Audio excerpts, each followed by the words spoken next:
Hello everyone, welcome you all to this STC presentation, the titled One CSI Plugin for All. So myself Sushant, with me are Himanshu and Asif.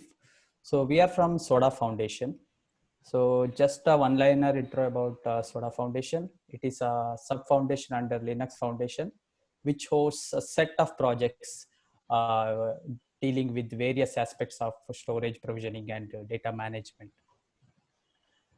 Okay, so today's topic is about CSI. So as we know, it is one of the or the most popular container specification out there.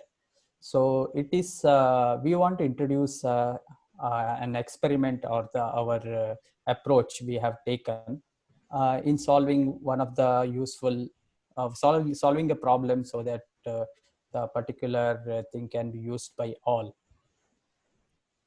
So agenda for today. So first, let us brief on Kubernetes and CSI interaction. And Soda itself has its own CSI plugin. So let's have a short understanding on that. Then we will move on to our topic, that is one CSI plugin for all, and different design options available out there. And we also have a short demo about one of the design options. And at the end, after going through all of this, let's have a quick look on the advantages we have with this approach. So over to Himanshu to start off the session. Yeah, hi everyone. This is Himanshu from Soda Foundation. As we all know that Kubernetes is a orchestration container orchestrator, which enables user to write application once and run anywhere for the development. And CSI is a industry standard which is defined to enable storage vendors to develop a plugin once and make it work across a number of container orchestration systems. CSI, or the Container Storage Interface, is a RPC based plugin API specification for container storage management. This These plugins are called as drivers, which basically implements three services like identity service, controller, and node services. So identity services, what it does is it tells the orchestrator the name of the plugin, its storage capabilities, and the current state. The controller service performs the operation that are global to the orchestrator, and the node service performs that are local to the machine and container managed by the orchestrator. So these plugins allows the user to create volume, publish volume, which is very much similar to place the disk onto the node, and node publish the volume, which is very much similar to bind mount. So next slide, please. So now coming to Soda. So Soda have a very good variety of ecosystem support for data management platform, which aims at from any platform to any storage. So Soda Northbound plugin, or NBP, focuses to interface industry platforms such as Kubernetes, OpenStack, and VMware uh, to interface with the Soda API. And today talk is more about one of the plugins supported in Soda, which is Soda CSI plugin, which provides the unified control for traditional cloud and cloud native environments. So it basically provides provisioning and management of persisting volumes. And so Soda support for providing these operations. So Soda supports profile management, which is basically nothing but a storage specification template that enables the cluster to map Kubernetes storage classes. Okay, so as we see, like Soda plugin, so Soda had different provision of different users, like admin and the normal user. So the Soda admin can create and manage profile definition and map to the storage classes, which is readily available to any of the normal users. So the normal user can define the template specification for the PV or the persistent volume controller to find respective CSI plugin, and CSI plugin, which in turn asks the SODA server components. SODA server components are nothing but the SODA API controller and the dock to find the appropriate operations for provisioning a volume. So these SODA components has a very much intelligence of identifying or choosing the storage backend to perform this volume creation operation. So this is how the current scenario of SODA CSI plugin. Over to you, Asif. Or Yeah, Himanshu. So when we are working with our Soda CSI plugin, we got a different thought process. Like if you see our current CSI plugin, so it can uh, support different heterogeneous storages behind, and it can fulfill the storage provisioning for Kubernetes user. But we know like CSI is a very popular container specification. So almost all the storage providers have their own CSI drivers. So popularity is very high, and users also are very much interested in using the CSI driver because since it's a specification, it is expected to behave like the way it is told. So what if we have a system wherein we can use these CSI drivers as it is, and all these different CSI drivers can coexist in a system. And if we have a guy who can help us to manage all these things together, and users can use dynamically whichever CSI driver they want. So if we have some system like that, then we think it can be very useful from the user's perspective, because users, based on the user's requirement, user can dynamically choose it. And the system can help user to find which driver is suitable for him at a different point of time. So we started thinking in this direction about how as a we can provide one plugin which can cater to different CSI drivers. So one approach we took is our current CSI plugin, which deals with heterogeneous storage drivers. If it can be modified in such a way that CSI drivers as nicely, so then we can definitely have some value and some usage for the user. So one approach we took is we can use a mechanism such as a bypass in the sense that whatever CSI call that is coming from the Kubernetes, so it will be bypassed as it is to one of the drivers. Now how the driver will be selected, so that is the mechanism that should be built in the Soda layer. So whenever there is a volume, for example, whenever there's a volume provisioning request, so it will be passed to CSI plugin. So in turn, it will be passed to the Soda API. Now API will redirect it to a Soda CSI router. So the job of the CSI router is based on some parameters which we can define. It will select the driver. Now, as and when the intelligence at this layer of Soda grows, the selection mechanism can become more and more intelligent, and it will help us to select a driver. So user can either, we can give a mechanism, either user can specify a CSI driver, or user can leave it to the platform or the system to specify a best CSI driver possible. So this is the approach one we have taken. So just to zoom into this with a particular use case, that is one of the well-known use case about volume provisioning. So this diagram shows how exactly a volume provisioning happens in case of a normal CSI driver. So if you deploy any CSI driver, in this example, just for illustration, I have mentioned IBM CSI, which can be anything. So all the CSI drivers will run along with the sidecars. So these sidecars have different use cases, or serve different purposes. For example, in this case, the external provisioner, it serves for the provisioning purpose. So whenever user places a request for the volume create, so create volume will be post, which in turn creates the object in etcd. Now the external provisioner, which is running along with the third party CSI driver, it picks up this, it will be watching for this volume request, and it picks up this volume request, and it does its basic check, and it will route the call to the actual CSI driver.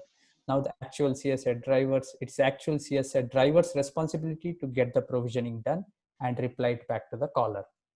So this is how that's normal provisioning happens with CSI driver. Now, if we look into a same flow using a plug and play, what we call as the design option one we have seen. So what we expect is users should be able to use the CSI drivers which are already available in the system, or anytime user can install any of the CSI drivers on the fly. So if you see from the flow perspective, the top half of the picture looks almost same. The user creates a request is placed in etcd. And in this case, we have one generic CSI plugin, which is a CSI plug and play capable. So it runs with external provisioner. So moment the volume request is created, and we will be mentioning as storage class as the CSI plugin itself. So everything will be consumed by this external provisioner. And external provisioner, because it knows it is for directly handling the CSI driver, it will pass as it is. That's why we call it a CSI bypass, as it is to the SODA API layer, which in turn gives to the provisioner. So job of the provisioner is to find or the select the intended CSI driver out there along with which are already there. So select one among multiple of those available. So any of the third-party drivers. So based on the input provided, so the CSI driver will be selected. So this is the approach with the design option one. So we also thought about alternate design, so which can be used to solve the same purpose, and we came up with one more.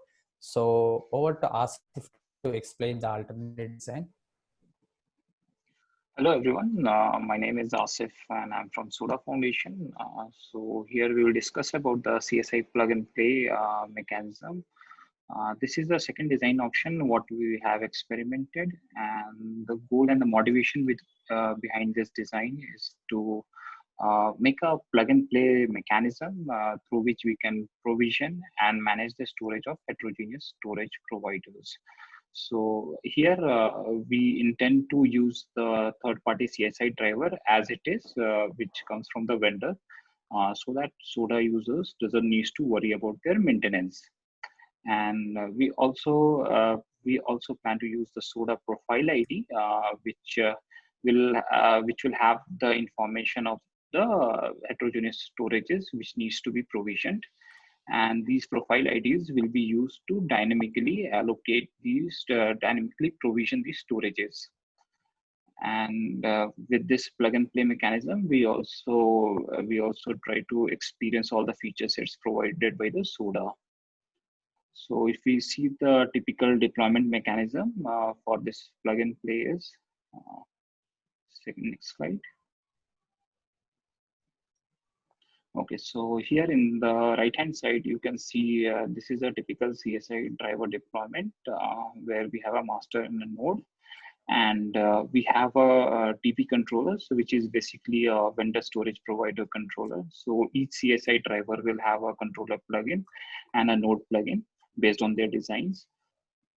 And with the controller plugin, generally the helper, there are some helper containers which runs as a sidecar, which helps to interact with the K8s API server to get the provisioning request, and then transfers this request to the controllers. So in our CSI plug and play mechanism, we remove the CSI provisioner containers and replace it with the SODA CSI provisioners, snapshotter, attacher, and registrar. So these helper containers will try to get the request for the SODA CSI provisioning, and it will basically check which type of heterogeneous storage needs to be provisioned, and based on that, it will pass on the request to the controllers. So here, if you see the difference between both the typical CSI driver deployment and the SODA CSI plug and play deployment, the only difference is the sidecar containers. So we can just patch on the existing CSI deployment with our own images, and this works fine with the original CSI driver, which has been provided by the vendors. So we just try to hack the deployment, and we don't provide any different or other plugin over here. We just give a plug and play mechanism to just patch these drivers. And next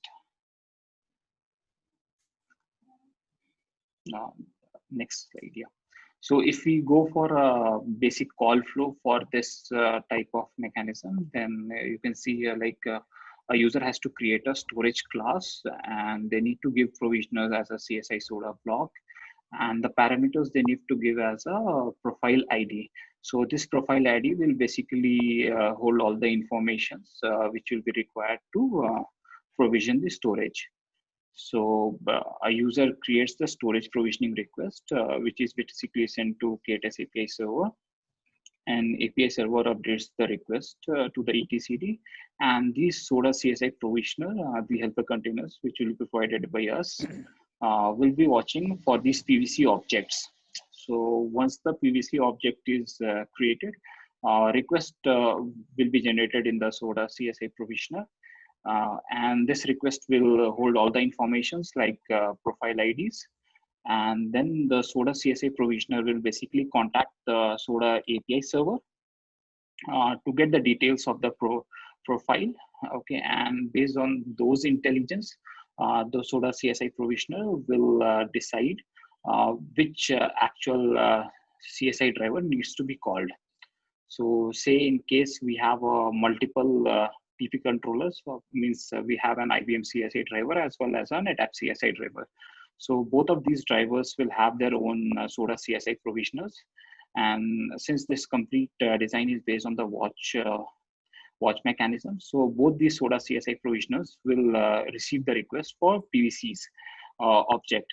And these both provisioner will fetch the details of the profile from the SODA API. But only that CSI provisioner will provision the storage for which the profile ID matches with the current driver name.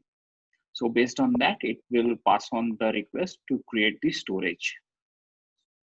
So the benefits of this type of mechanism is like SODA doesn't need to manage the third-party CSI drivers, and these CSI drivers will be managed by the vendors.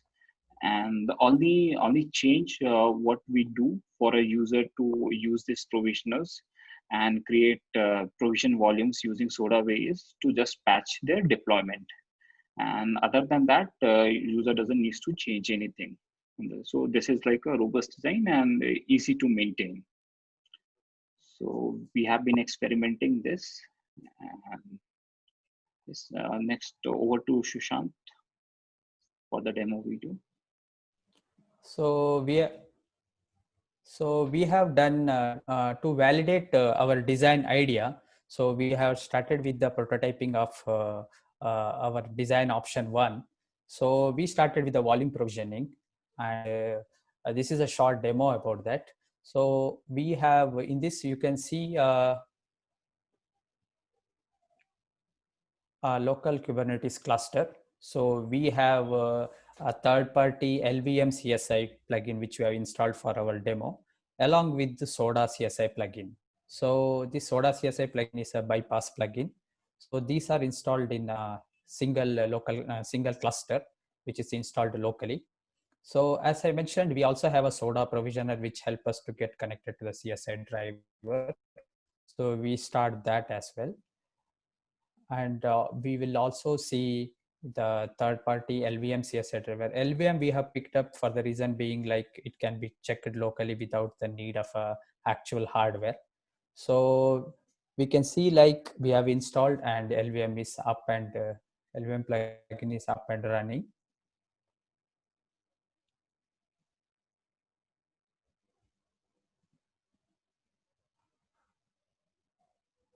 So the plugin is initialized. So our next operation is to do the volume provisioning.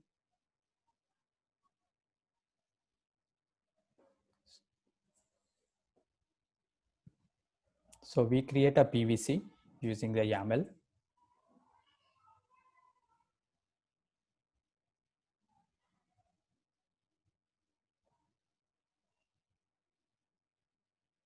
And now the volume request is placed to the Kubernetes, and we can see like the provisioner has triggered the third party and the response has come.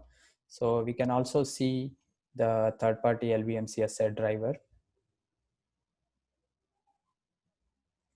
So we can see that the gRPC request of CSI is passed as it is as a create volume, and also see the volume response from the LVM CSI plugin. So similar mechanism can be used to connect to any of the other CSI drivers. So at the moment,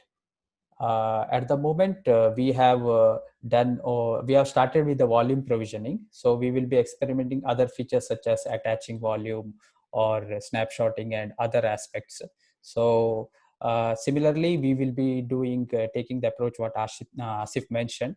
So that's a design option 2, and we just want to evaluate like which one will hold good for us and do some comparison as well. Irrespective of the mechanism, so the advantages what we are talking about here is, first one is very obvious one, like I have multiple CSI drivers and I need one management platform, so which can be achieved through this. So the drivers can run independently and users have an option to select any one of them. And here Soda can help really for the selection of the driver. So as and when the Soda features or the Soda support set grows, so this mechanism of driver selection or insight to the current usage of CSI drivers, that can only grow along with the features of Soda. So Soda can really play a role in actually helping the user in looking into the CSI drivers, having some insight, and helping the user in selecting the driver. So this is the key thing which we are trying to achieve here. So some of the references for the things we discussed. So we have a Soda CSI plugin which can be used to connect to any of the heterogeneous backend. Then we have discussed 2 of the design options. So we are working in this area. So if any of you are interested in CSI related work, so you are most welcome, and we will be more than happy to work with you. So you can pick any of the area of your interest, and you can contact us through Slack and other communication channels, and we'll be happy to work with you in any of these areas. So that's all we have got. So thanks for listening.